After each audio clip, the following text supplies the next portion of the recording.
మన swipe Wonderla toilet cleaning ను సులభంగా మార్చే powerful product ఎలిమ్ toilet cleaner.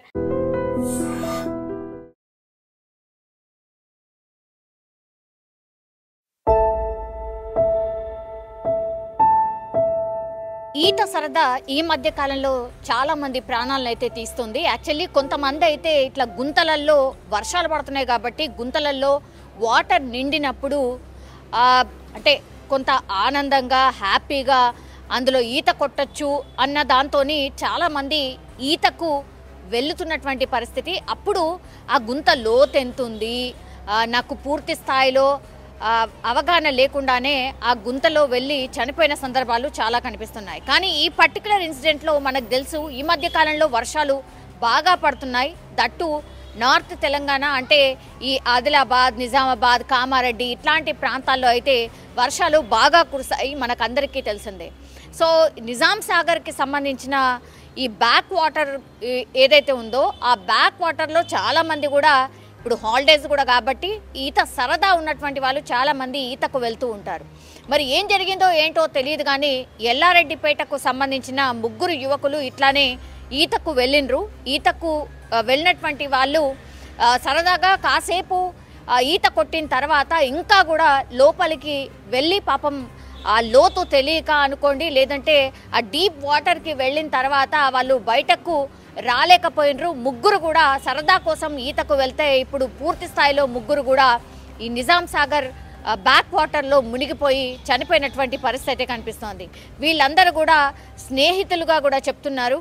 Yellareddypet అట్లాగే దగ్గరలో ఉన్నటువంటి తిమ్మారెడ్డికి సంబంధించిన వాసి ఒకళ్ళు అండ్ సోంపేటకు చెందినటువంటి వాసి ఒకళ్ళు మధుకర్ గౌడ్, నవీన్ అట్లాగే హర్ష, వీళ్ళు 3 కూడా స్నేహితులు. సో అనుకునే ప్లాన్ ప్రకారమే వీళ్ళు ఈరోజు పొద్దున ఈతకు వెళ్ళారు నిజాం సాగర్ దాంట్లోకి.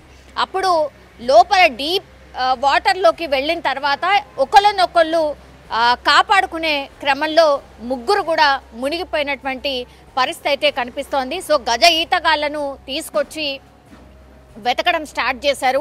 మరి అక్కడ దగ్గరలో ఈ చేపలు పట్టే వాళ్ళు ఎవరైతే ఉంటారో ఆ డ్యామ్ పరిసరాల్లో ఎవరైతే ఉన్నారో అది చూసి గమనించి ఇన్ఫర్మేషన్ ఇవ్వడం, ఆ తర్వాత గజ ఈతగాళ్ళు అట్లాగే అక్కడ చేపలు పడుతున్న వాళ్ళు కూడా వచ్చి వాళ్ళ బోట్ల సహాయంతో వాళ్ళని వెతికే ప్రయత్నం అయితే జరుగుతోంది.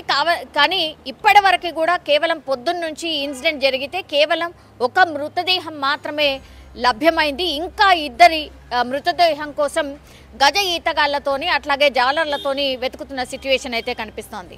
ఈ ఇన్ఫర్మేషన్ తెలిసినటువంటి తల్లిదండ్రులు అక్కడ నిజాం సాగర్ దగ్గరికి చేరుకొని వారు కన్నీరు మున్నీరుగా విలపిస్తున్నారు. వీళ్ళు 3 కూడా అంటే కామారెడ్డికి దగ్గరలో ఉన్నటువంటి ప్రాంతాలకు సంబంధించిన వాళ్ళే. వీళ్ళందరూ కూడా మరి క్లాస్మేట్సా లేకపోతే ఎట్లా కామన్ ఫ్రెండ్సా ఏంటి అనే ఇన్ఫర్మేషన్ అయితే ఇంకా రాలేదు. కానీ పూర్తి స్థాయిలో వీళ్ళు 3 కలిసి ఈతకని వెళ్తే మునిగిపోయినటువంటి పరిస్థితి. తల్లిదండ్రులు ఇప్పుడు కన్నీరు మున్నీరుగా విలపిస్తున్నటువంటి సిచ్యువేషన్. వాళ్ళని చూసినప్పుడు కూడా స్పష్టంగా అర్థమవుతుంది కేవలం వీళ్ళు 18 నుంచి 20 ఏళ్ల వయసున్న వాళ్ళే స్పష్టంగా మనకైతే తెలుస్తోంది. సో దీని ప్రకారం అయితే ఈతకు వెళ్ళాలనుకునే సరదా ఓకే, కానీ పూర్తి స్థాయిలో ఈత వస్తుందా, ఎంత లోతు వరకు వెళ్ళొచ్చు, ఎంత లోతు వరకు ఈత కొట్టొచ్చు అనే అవగాహన లేకపోవడం వల్లే ఇట్లాంటి ఇన్సిడెంట్స్ జరుగుతున్నాయి అనేసి కూడా చెప్తున్నటువంటి పరిస్థితి అయితే కనిపిస్తోంది. ఇప్పటికైతే ఒక మృతదేహం అయితే లభ్యమైంది, ఇంకా 2 కోసం వెతుకుతున్నటువంటి పరిస్థితి అయితే కనిపిస్తోంది. ఒక్కసారిగా ఈ సంఘటన జరగడంతో అక్కడ ఉన్నటువంటి పరిసరాల్లో ఒక విషాద ఛాయలు అయితే అలుముకున్నటువంటి పరిస్థితి. అండ్ ఇంకోటి ఏంటంటే ఇప్పుడు వర్షాకాలం స్టార్ట్ అయింది కాబట్టి గతంలో ఎండాకాలంలో ఉన్నటువంటి ఈ వాటర్ కావచ్చు, ఆ లోతు కావచ్చు, ఇప్పుడు అది లేదు. వర్షాలు పడ్డ తర్వాత చాలా వరకు వాటర్ వచ్చేసాయి, డ్యామ్లో కూడా వాటర్ వచ్చేసాయి. కాబట్టి ఇది తెలుసుకొని దయచేసి ఎవరైనా ఈత సరదా ఉంటే కూడా ఎవరైనా ఇంకా కొంచెం ఎక్స్పీరియన్స్ రోల్లోనో లేకపోతే ఒకరు గట్టు మీద కూర్చొని మిగతా వాళ్ళు ఈత కొట్టేంత వరకు వెయిట్ చేసి మళ్ళీ వాళ్ళు బయటకు వచ్చిన తర్వాత ఈత కొట్టే ప్రయత్నం అయితే చేయండి. ఇట్లా ఏదో సరదా కోసం వెళ్తే మాత్రం ప్రాణాలు పోతున్నాయి. కాబట్టి దయచేసి దీని మీద దృష్టి సారించాల్సిందిగా అక్కడ ఉన్నటువంటి పరిసరాల్లో అధికారులు కావచ్చు, పోలీసుల సిబ్బంది కావచ్చు, వాళ్ళందరూ కూడా చెప్తున్నటువంటి సిచ్యువేషన్ అయితే కనిపిస్తోంది. అట్లాగే తల్లిదండ్రులు కూడా దయచేసి మీ పిల్లల్ని పంపించేటప్పుడు జాగ్రత్తలు చెప్పడమే కాకుండా ఎవరైనా పెద్దవాళ్ళని ఇచ్చి పంపించండి. లేకపోతే కొంతమంది ఉంటారు, వాళ్ళ అమ్మ నాన్నకు చెప్పకుండానే ఏదో సరదాగా మేము ఈతకు వెళ్ళేసి వస్తామని చెప్తూ ఉంటారు, లేకపోతే చెప్పకుండానే ఈతకు వెళ్తున్నటువంటి సందర్భాలు కూడా చాలానే ఉంటాయి. కానీ ఇట్లాంటి పిల్లలు చాలామంది ఉన్నారు. తల్లిదండ్రులకు కూడా తెలుసు, ఇది ప్రాక్టికల్గా అందరు తల్లిదండ్రులు ఫేస్ చేస్తున్నటువంటి ప్రాబ్లమ్. కాబట్టి ఖచ్చితంగా మీ పిల్లలకైతే జాగ్రత్తలు చెప్పే ప్రయత్నం అయితే చేయండి.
నిజంగా ప్రస్తుతం ఉన్నటువంటి సమాజం దేనికి ప్రయారిటీ ఇస్తుంది?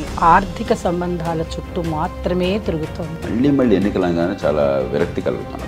మంచి అనిపిస్తుంది కదా, లేడీస్ కూడా ఛాలెంజింగ్ జాబ్స్ చేసినప్పుడు చాలా బాగుంటది. ట్రాఫిక్ అసిస్టెంట్స్ గా నియమించిన ట్రాన్స్జెండర్స్ అందరితో సాల్యూట్ చేయించుకుంటున్నారు. ఫుడ్ డెలివరీ ఇవ్వటానికి వెళ్ళినటువంటి డెలివరీ బాయ్ అనిల్ పై కళ్ళ ముందు